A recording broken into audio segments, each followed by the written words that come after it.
Oh, Hi Antoine, ça va? everyone. Yeah, I'm doing great. Merci beaucoup. Thank you so much for being here, Antoine. So, Antoine Dunie-Merigot, let's do the introduction first, and then we talk a little bit about the story because I have something. I need to see if you remember what it is.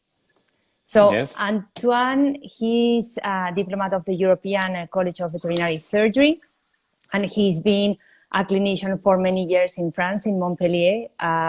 He does particularly a lot of orthopedic surgery, but you also do soft tissue surgery. hmm So the first question for Antoine, do you remember this? Yes, probably what it is. It is tea or it is champagne or No, these what? are glasses that you offered me in Paris like Ah, 15 years really? ago. Yes, Yes, I remember. yes, Yes, you yes, don't yes. remember. So you bring them to Boston with you or So actually they stay in the in London London? flat. Okay. And then I saw them and I said like, these were the Antoine glasses, design glasses. Are you ready? Good. So Ready to remember, answer your questions.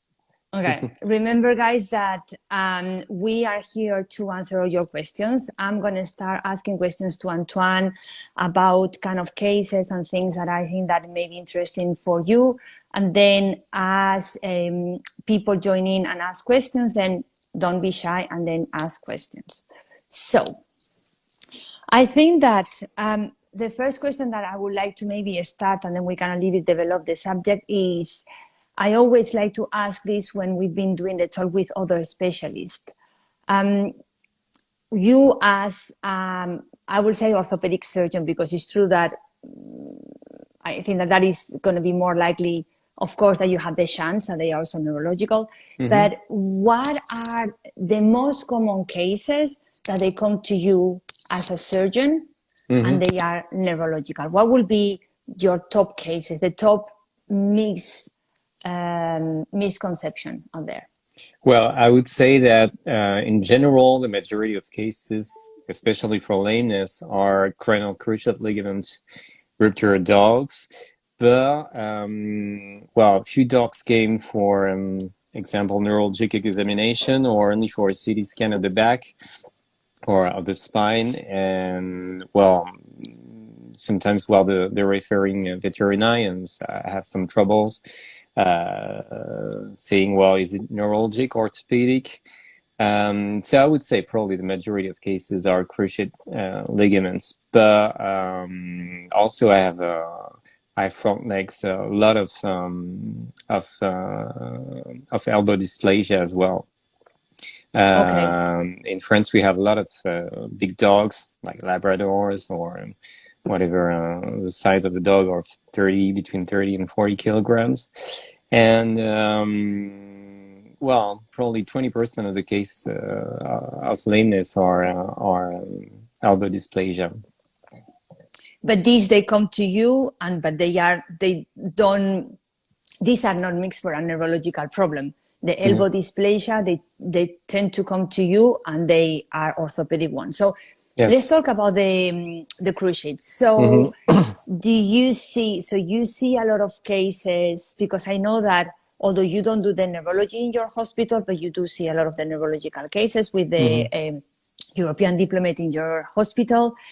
Um, because I see a lot of cruciates that come to me, not hmm only bilateral cruciates, but also unilateral cruciates. hmm Do you have some back dogs that actually are cruciate? Yes. Sorry. Yeah. So they come to you as a cruciate and then actually it was a back. No, well, sometimes no. In general, they can because they have paresis of the back legs. Well, by simple examination, well, we can see that this is not neurologic because the dog has good purposeful movement, has no neurological deficit, a good proprioception.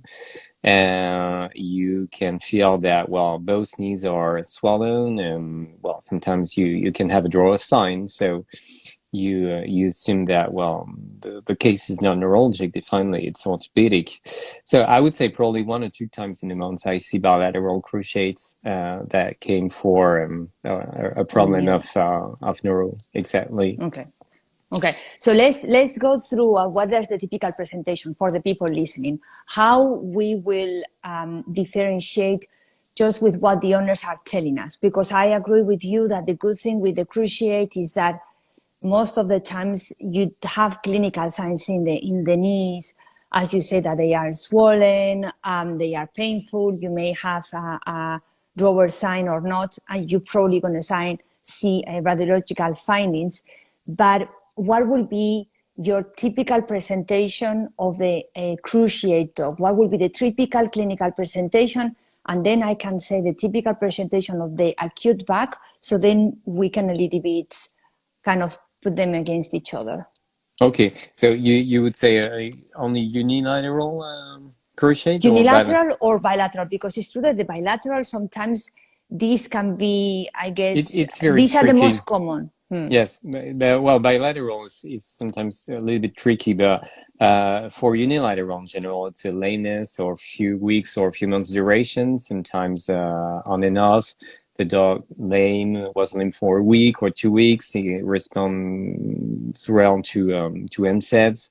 After that, he has a relapse, and so I think that, well, the veterinarians are not really well educated to diagnose only, I would say, partial cruciate ligament, because just to remember well, the cruciates are in general partial before becoming complete. And the fact that you don't have a draw sign at the clinical examination doesn't rule out, of course, that, well, you have a cruciate. So in general, you have a swollen knee, you have a painful extension of the knee, sometimes a little instability when you perform the indirect sign of the draw sign, and well, on the X-rays, the X-rays speaks by itself. You have a swollen knee, you have sometimes osteoarthritis. Mm-hmm.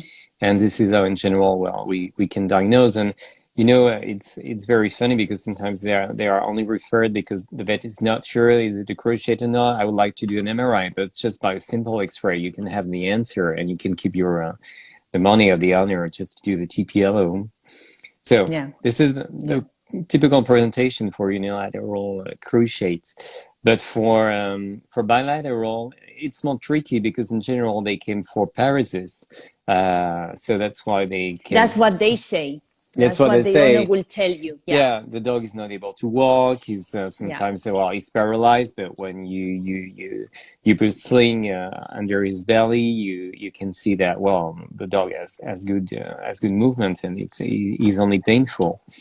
So, well, the limit between neurological and orthopedic and bilateral cruciates are not that clear. Yeah. So would you say, because my feeling is that typically the cruciate, I would think that the history is a little bit longer than the typical back. Because remember that these dogs, I think that what it feels a little bit like, you have the waxing and waning presentation, a little bit of lameness, then it gets better, then it gets worse. And then, as you said, you have the partial rupture, then maybe you have the total rupture, and then they are like really, really lame or not able to walk, particularly if the other limb is also affected. But if you really ask the right questions, you have a history that to me is a little bit longer than the back.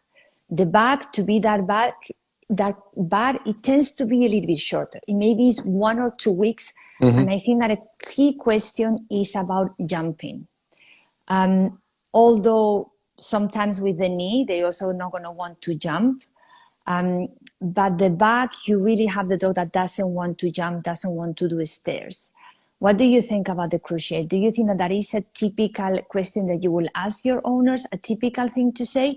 Or with the cruciate, they have a little bit more ability to jump, but you don't have more like the non-weight bearing lameness? What will be for you that kind of question that you will ask to make that difference between the back and the cruciate? Of course, that again, the clinical examination, but some people that they don't have that much experience, maybe they cannot appreciate the swellingness of the knee. Yes, well, to be honest, this is not well typically the question. Even myself, I don't usually ask to the owner, but well, I Oh yeah, agree. it's true that you're a surgeon. You don't speak with the owner, sure. No, I speak with the owner, but well, sometimes you can have an history of lameness when you have to do the honor. You have lameness on one side, and well, the dog well was worse. Is worse for a few hours, a few days. But well, no, just to be honest, this is well, this is another question I usually ask. No. But you do see with the cruciate usually that not weight-bearing lameness, right? Sometimes you have the dog that is going to hold the leg up a little bit for a few steps. But it's quite unusual. I would say probably 5% of 5 or 10% of the cruciates are non-weight-bearing lameness. The majority are weight-bearing lameness. Okay. So even for a few steps. Okay, and then what I have had also a few times are these cases that they have one cruciate. Oh, sorry. They have actually a back problem. They have a disc, but they have also cruciate. They have surgery of one of the knees, and obviously after the surgery it doesn't get any better. And then as the disc progresses, they get paralyzed and they refer. So I think that is cruciate and back. It seems much easier to say than to recognize. And I think that also something that to be aware is, I think that if you have a young little dog, probably it's going to be easier to feel your knee. It's going to be easier to do the neuro exam. But if you have an older dog, how common is cruciate in older large dogs? After 7 years old? Well, the incidence of cruciate starts at the age of 1 year. We have a peak between 4 and 8, 9 years old, and after 9 years old, 10 years old, it's quite unusual. A 14 years old dog with a cruciate or suspicion of cruciate, well, it's not on the top of the list when you sit on the consultation. So I just would like to came back from your previous question when you said, the experience of a dog that is laming and for a few steps is he has a non-weight-bearing lameness. Well, in general, it's more common with patellar luxation that you have that kind of intermittent lameness. So I would go more for a patellar luxation rather than a cruciate, but it could happen sometimes when you have for example, a meniscal injury plus your cruciate ligament rupture. Your dog can be lame for non-weight-bearing lameness for a few steps as well. So it was just to came back from your previous question. Thank you very much, and it's a very good point.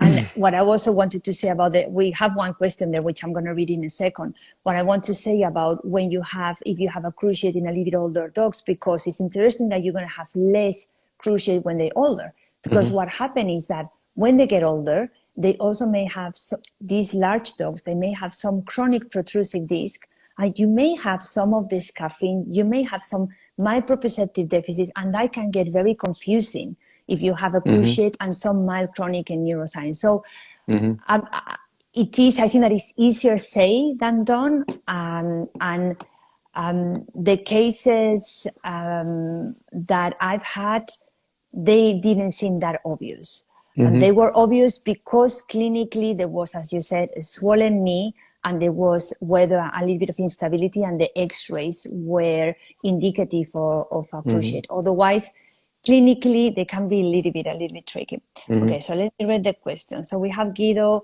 that he's asking, okay, so when you have patients which are prone to hip dysplasia and lumbosacral diseases, and they present to you with signs of both problems.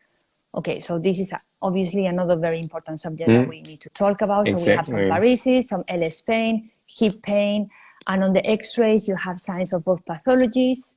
So what would you do first, and how do you do this? Which is this is a very, very interesting question. And I guess, should we start with the clinical presentation? What would you say about your hip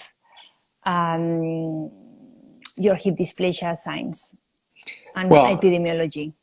well, for dogs that has hip dysplasia, it's in general a chronic history of lameness or a clinical chronic history of I would say weakness of the back legs, with short steps, with you can see that the dog is reluctant to have stairs, reluctant to jump into the car. So And all that is for hip dysplasia. yes, that is for hip dysplasia. That sounds That's a perfectly like a LS disease to me.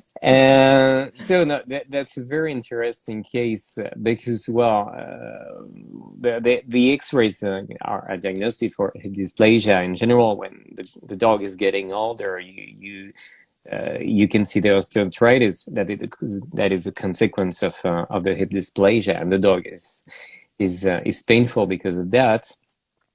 So I would say, first of all, I would go for medical treatment first, with NSAIDs. No, we have in France, I don't know if in United States or if in UK, you have the Galliprant, which is a new NSAIDs, without any side effects on the kidneys or on the liver, that can be prescribed for a very, very long term. And then, well, you can have surgical management with femoral head and neck excision or total hip replacement.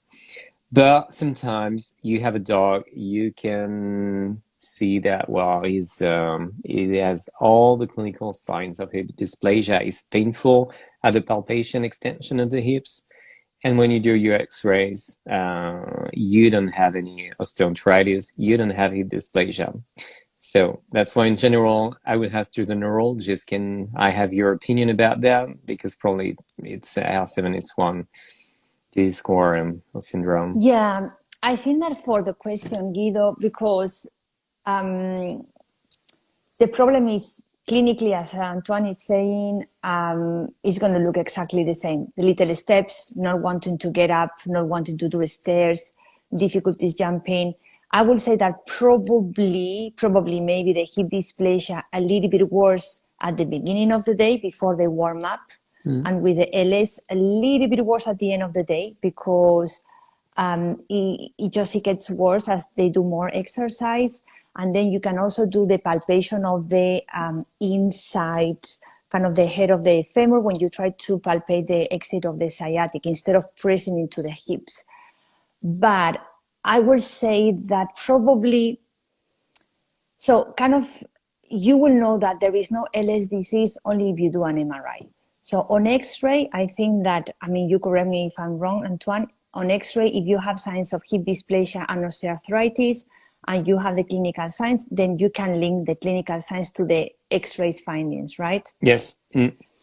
With the LS, having spondylosis on L7 or having a little bit of a step, it could be suggestive maybe of an LS disease, but you really need an MRI to see exactly what's going on. So I will say that if you have that clinical presentation and you have an X-ray that is consistent of orthopedic disease with hip dysplasia and osteoarthritis, I will go towards that. I will treat that first. At least you have like severe neurological signs where you have also reduced withdrawal reflex and abnormal anal tone, something like that. But if it's just like that medical presentation that Antoine was saying, the little steps and difficulties raising and jumping, and you have the osteoarthritis and the hip dysplasia, I think that I will go there. And if you want to explore the LS, you need the MRI. Because clinically, we're not going to be able to tell you. Even like a dog that is neurologically normal still could be LS. And to be fair, even an MRI can be a little bit difficult to interpret, depending on the age. If you have an older dog, you're going to have a lot of discs that are going to be dehydrated. That is a normal fibroid degeneration of a disc. They may be a little bit protruded. It may not mean anything. So I will, as a neurologist, probably hang on that hip dysplasia if I had. And would you do an MRI of the spine on a dog that has this typical presentation and a horrible hip, Antoine, with like hip dysplasia and osteoarthritis? Well, probably not at the first time. And as you said, probably I said to the owners when we have on CT or MRI signs of R7S1 disc, you can keep hundreds of dogs in your waiting room and do an MRI, and you would see that probably half of them would have a L7S1 disc, but it doesn't mean anything, as you said again. But having X-rays changes on the hip means something. Yes. Exactly. Exactly. So I think that is something that I think that is pretty important on this discussion that we are talking right now, that we are talking about clinical entities that they are very different.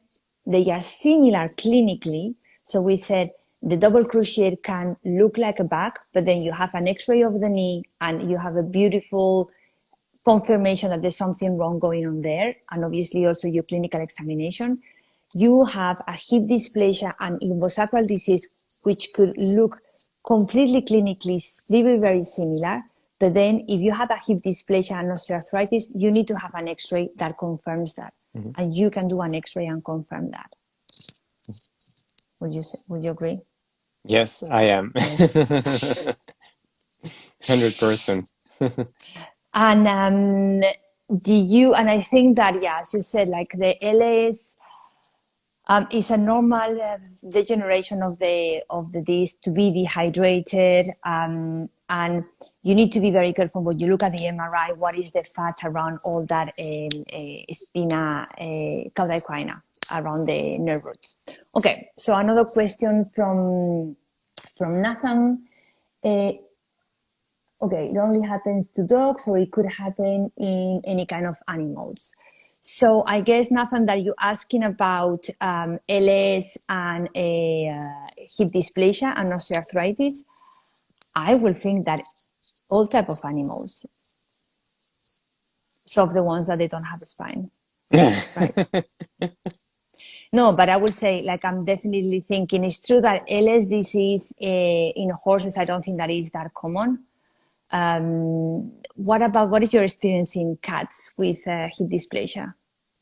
Well, hip dysplasia is very common in cats. Actually, I remember a study that was performed at the University of Montreal. They took 100 cats from the Klein Alms cats came in at the hospital for reason totally unrelated to hip problems, and they performed hip X-rays, and probably 50% of cats have hip dysplasia.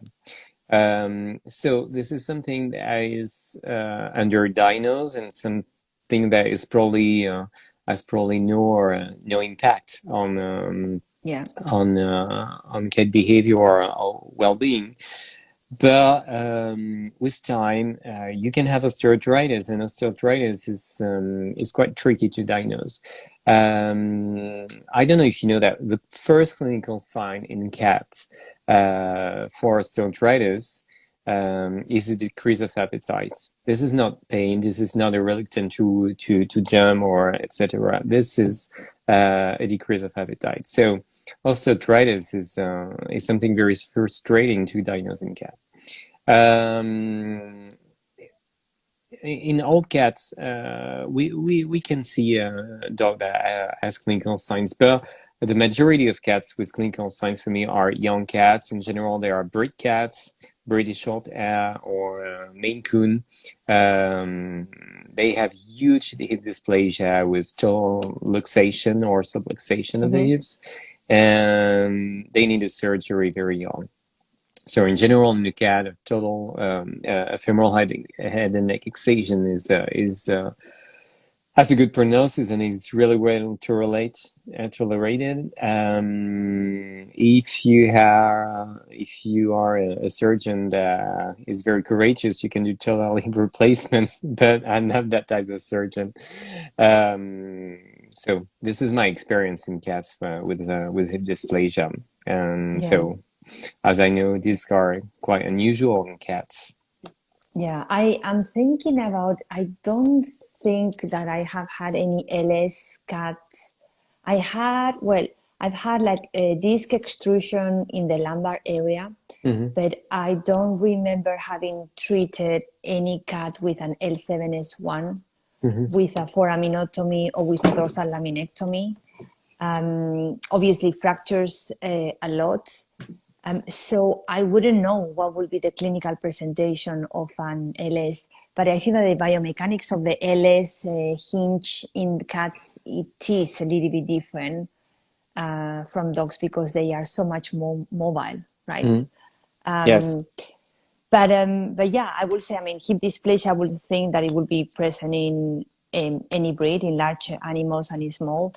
I haven't had any experience with LS disease in any other breed than dogs. Okay. I don't know to say, unfortunately or fortunately, maybe. And can I ask you, Annie, if you in our hospital when we have a clinically and confirm L7S1 disease, we used to do infiltration around the coda equina with Steroids. cortisone, yeah, with Yeah. steroids. Do you do that? Never. No, I don't. No, no, I never do. I've never done. I know that that is a typical thing in humans. In humans, they will do anything they can before doing surgery to you. They will infiltrate, or like you need to be very. I personally, I like, but I don't like LS. So I love doing the LS surgery, but especially the foraminotomy. But they are difficult cases because when they are very lateralized, so I like the foraminotomy because they are very obvious, clear cases, and I know that I'm doing the surgery that the dog needs. When is more like a chronic protrusive disc that needs a dorsal laminectomy, I get a little bit nervous because for what we said of the clinical presentation, you are a little bit okay. Like, do you really have an LS? Or do you are one of these 100 dogs that you said that you have in your hospital, they have an abnormal LS disc? Mm-hmm. So I really, really, really, really rule out everything else. I'm going to do almost like an MRI of the whole body. Like I really want to make sure that I don't find anything else. So I always start with medical treatment, but steroids, no, no. These studies that I've read, they had kind of good results, but long term, it didn't seem to kind of solve the problem. But No, I no, well, understand the approach mm, because sometimes it is a little bit tricky to decide to do surgery on these cases. yeah, and this is a good way also to see if your dog is suffering from L7S1. Well, if you have a good clinical answer, you can assume that your dog is suffering from L7S1 disease. But Yeah, well, the clinical benefit of an infiltration is few weeks to well, maximum 2 to 3 months. But well, yeah. the owner has to be aware that well, the clinical science is the clinical effect is limited on time. Yeah. So do you do a CT guided on the disc or Yes, in general, subarachnoid? CT guided or ultrasound guided, depending on who's the radiologist on the floor. Mm, Yeah. Yeah, no, I know that there is we say like there is a different groups of about mm, like doing it, and I know that also, for example, in horses you do also quite a lot, no, kind of well, mm, more than with the steroids, with kind of infiltrating areas to know exactly mm, what is the area that is going to be affecting or not. mm. Okay, so if we don't have any other questions about LS, let's talk about other diseases that, again, they could look a little bit similar, and then let's talk about what will be the clinical approach. So what, do you have any other things in mind that you think that they will whether come to you and they are neurology or vice versa? Well, the other typical case that we can have is a dog that came for a front leg lameness for a few weeks duration, with a gait that is absolutely not normal. The lameness is worsening, and what struck me the most is the huge hypertrophy that you have in 1 or 2 weeks. The referring veterinarian made X-rays. They are absolutely sound, nothing abnormal. But when you see the dog walking, you can feel that, well, you have a noise of the nails dragging on the floor. You can have a withdrawal reflex that is decreased, and those type of lameness are typical of brachial plexus injury or brachial plexus disease. So I would say most of those cases were neoplasia. In general, if you have a lameness that is acute with a history of trauma, well, you can assume that this is probably an elongation or of the nerve or neuropraxis or neuromesis or whatever it is. So this is probably the other type of lameness that I can have in my practice that are neurologic and not orthopedic. So this type of lameness, how does it start and how does it progress? And because I think that is a very interesting part of, I think, of these cases. How do you find that the lameness is at the beginning? Well, in general, it's very subtle. I don't know you pronounce it. Very mild. Very mild, I would say. Exactly, mild. It's there. It's very mild, and well, the progression is it takes probably weeks.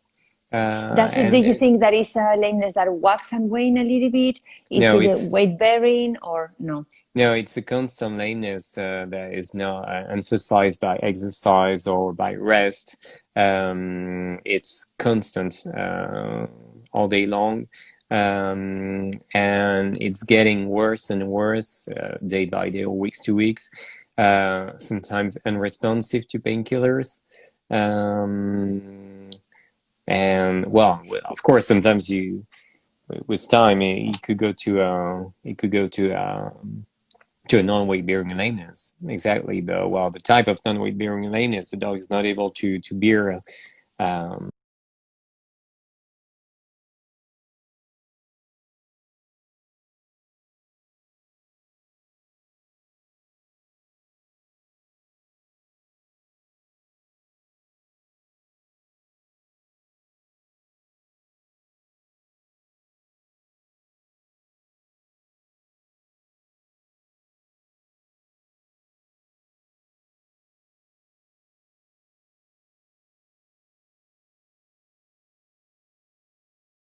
No, but what I mean, I think it's important what you said, that you're talking about weeks. So we're talking about a lameness that most of the time is been going on for a while, and the owners, they don't come to you the first day that he had the lameness.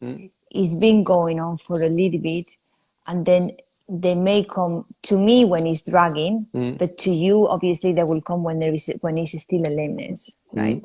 Yes, definitely. So what does make you think that it could be a brachial plexus tumor when you have this lameness? So what are the key factors of this lameness that are going to make you think, oh, I'm going to need to explore this axilla, or I need to do a neuro exam? Because you don't do a neuro exam in every single dog you see. Uh, I would say yes, in general. Yes, because I mean, I always love neurology, Yeah, yeah. and You're a frustrated neurologist. no. I would have loved to do a Yeah. neuroresidency, but I'd choose the wrong side. I'd choose the surgery, but so this is in my practice. I always do in general neurological examination when something is doubtful. So the main key for me is the amyotrophy that is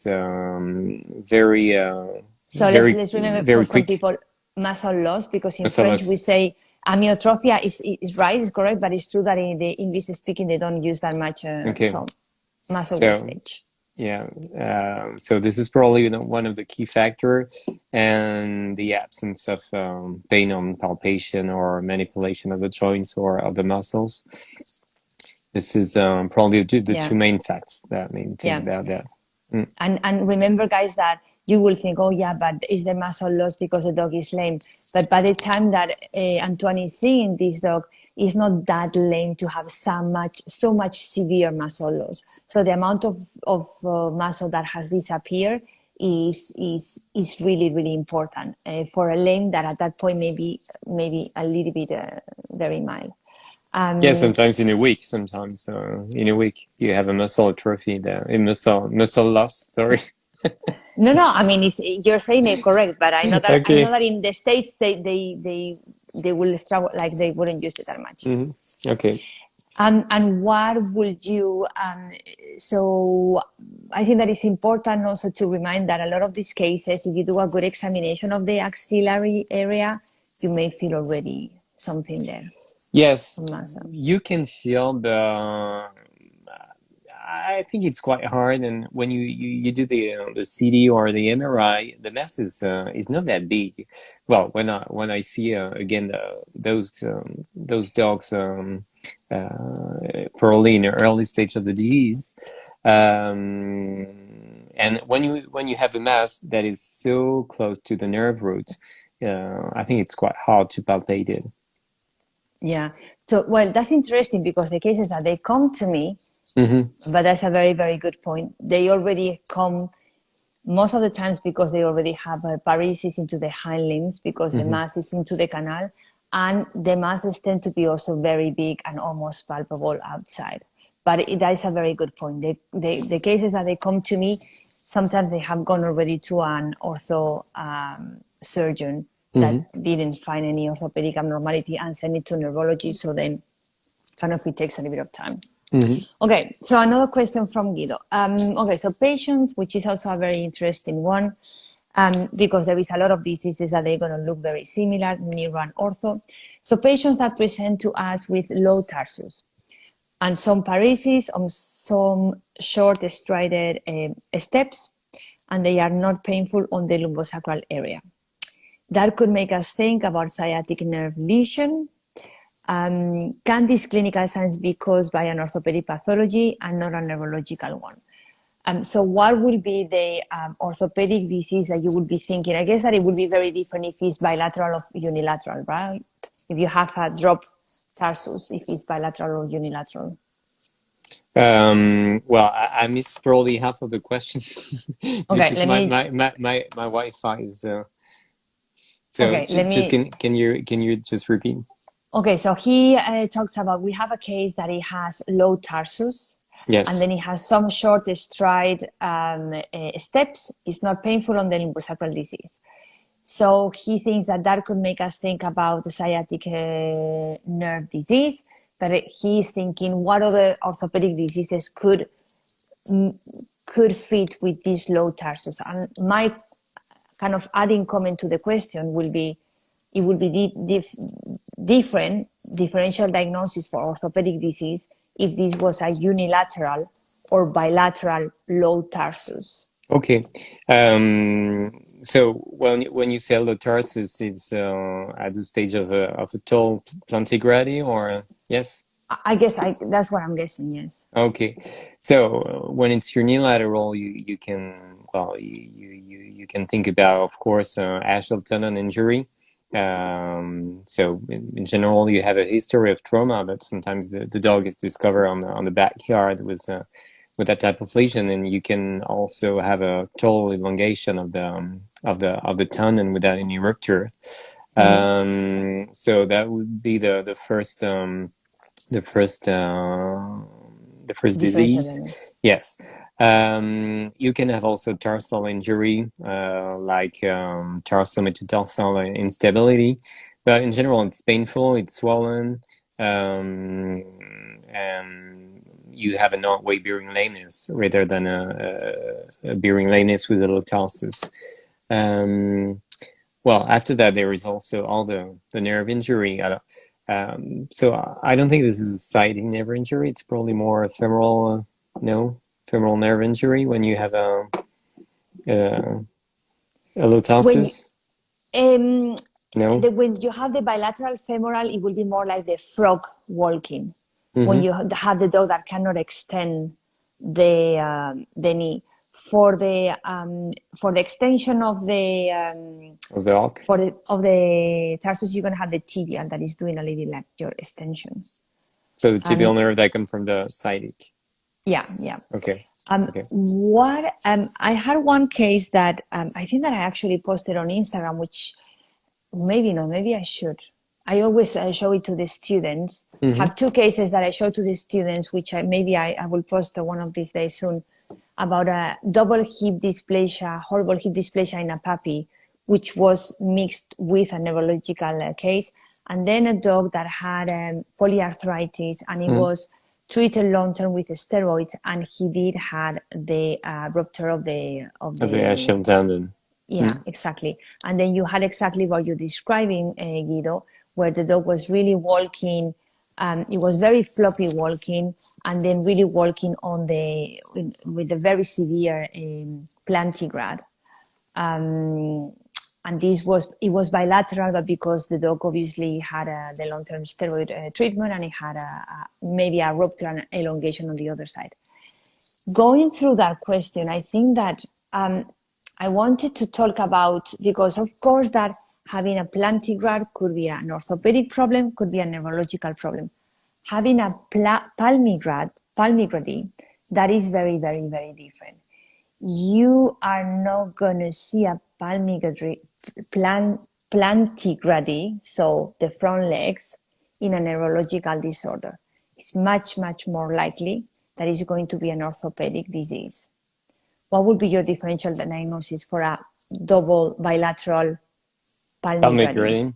Well, it's as you said, it's injuries of tendons. So you can see that type of lesion of hyperextension when the dog, for example, falls from a fence or fall from on a wall.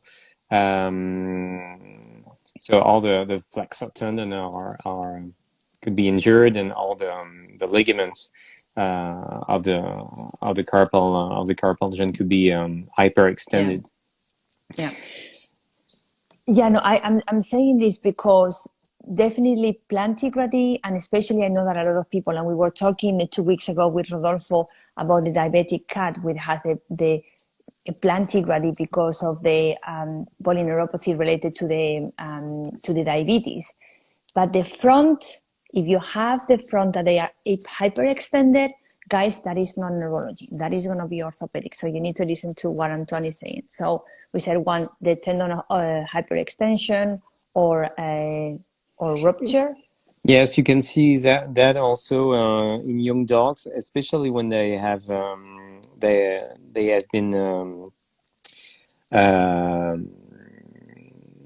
when they have, for example, a cast for a few days or a few weeks.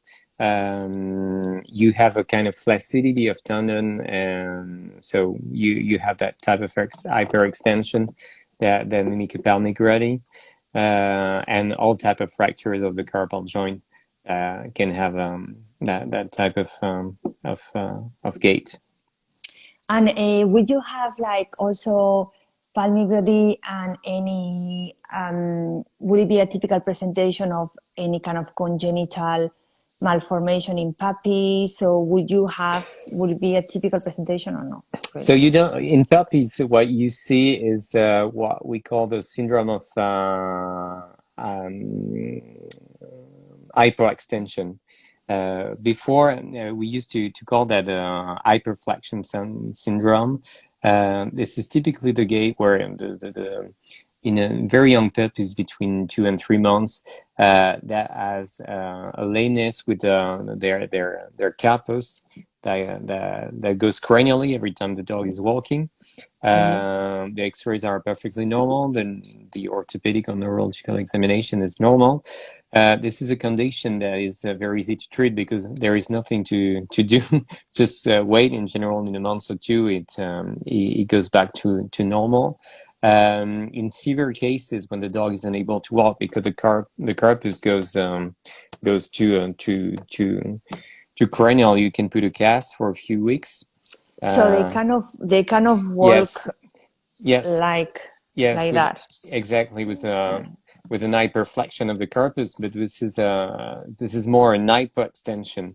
This is a lack of extension of the carpal carpal ligaments, and you only see that in I would say giant breed dogs or Great Danes, Argentinian dogs,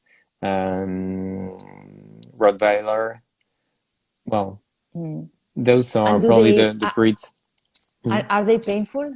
The No, dogs? absolutely not. Absolutely Okay. painful. It's very stressful for the owner because they don't know what's going on. They believe that the dog has, for example, a radius curvus due to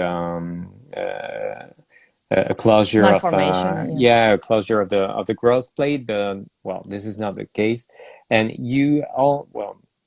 everyone has to know that because this is very simple to diagnose, and the veterinarians are misinformed about that disease. But the diagnosis is ruling out. So you kind of make sure that there is a good stability with the tendons and the X-rays. There is nothing going on there. The animal is not painful. Exactly. And then how do they walk? Do they show any lameness or any weakness, or just like the abnormal position? We had one recently. It was actually very interesting. Yeah, sometimes you have lameness if it's unilateral. It's in general bilateral, or if it is unilateral, you have to make the owner aware that the other side is going to be affected.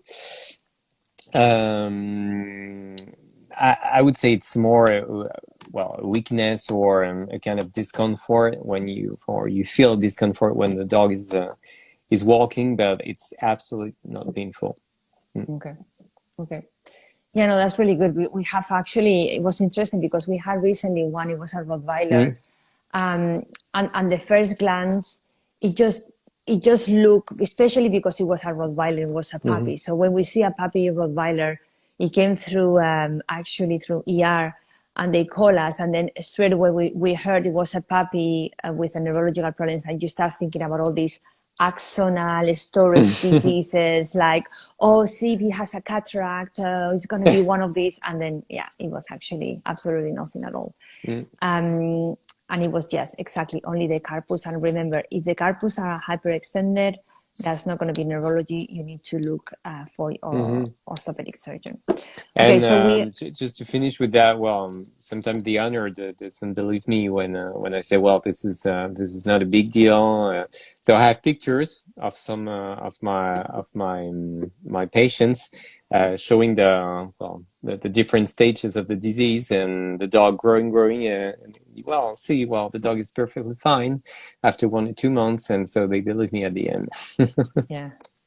Yeah, they really, and it's difficult. Yeah, I can imagine that is difficult.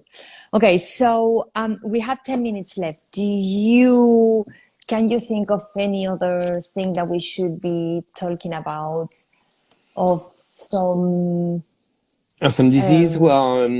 Disease or something that will be mixed. Well, I don't know probably if you have any experience of Iliopsoas injuries or Iliopsoas disease. I don't know if everyone knows it. This is a disease of the iliopsoas muscle. Sometimes contraction of the muscles, or contraction, or even fibrosis of the tendon. That can mimic well, signs of hip dysplasia, but also signs of back pain, or even disc disease. Yeah. Just like a neuro, like because they work funny, so it must be neuro. Yes, they could have a bunny hopping disease, walk. They can well, they have a low back, and they have a pain at hyperextension of the hip.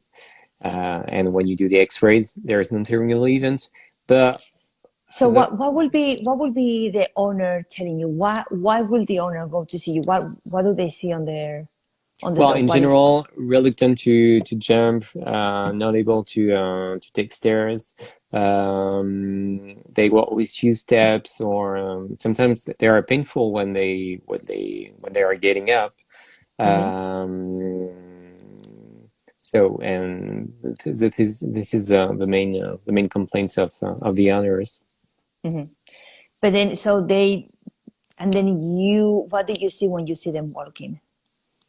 Well, I can see, well, difficulty walking for sure. As I said again, a low back. Um, there is a lack of motion of the hips. You can see that all the motion of the back legs are due to motions of the arc. So that is typical, a sign of hip pain, or something like that, definitely. Okay. So what would make you go towards doing an X-ray or not? Because you were because you said that not always you cannot always see the X-ray.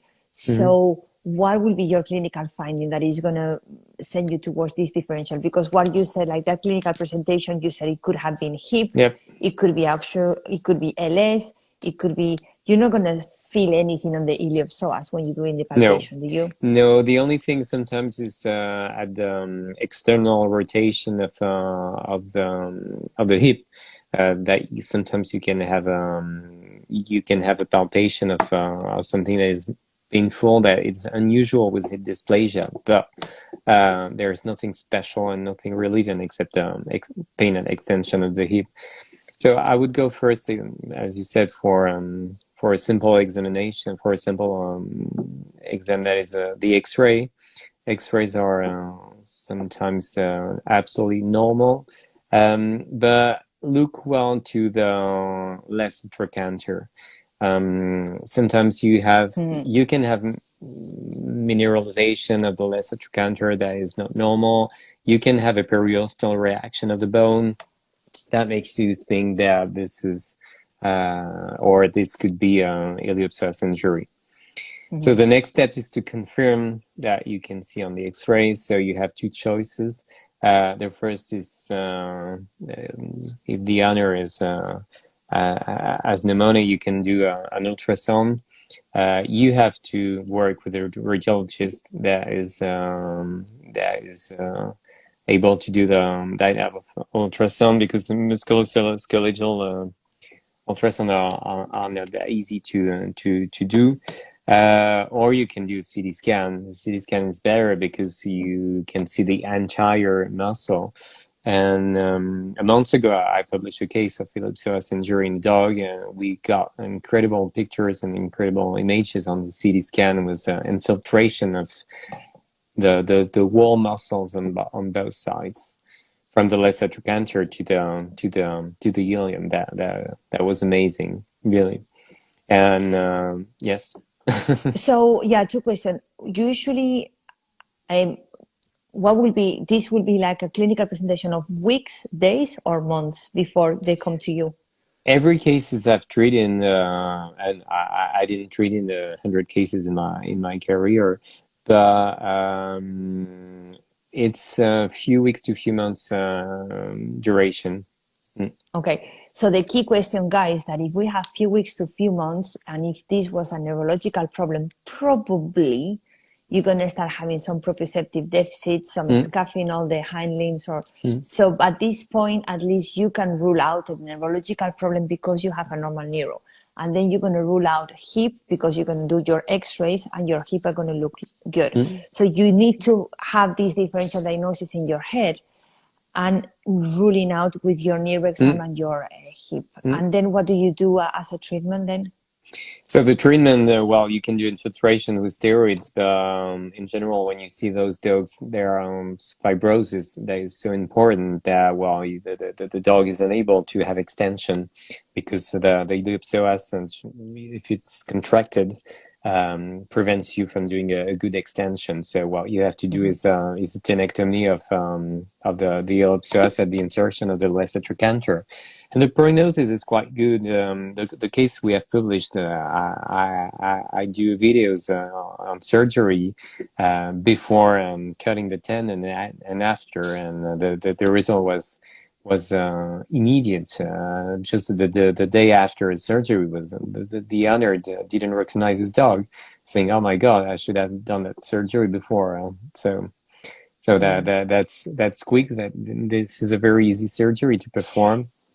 And do you need to do steroids to avoid relapse in the future? Because all that inflammatory, that's the inflammatory process after the surgery.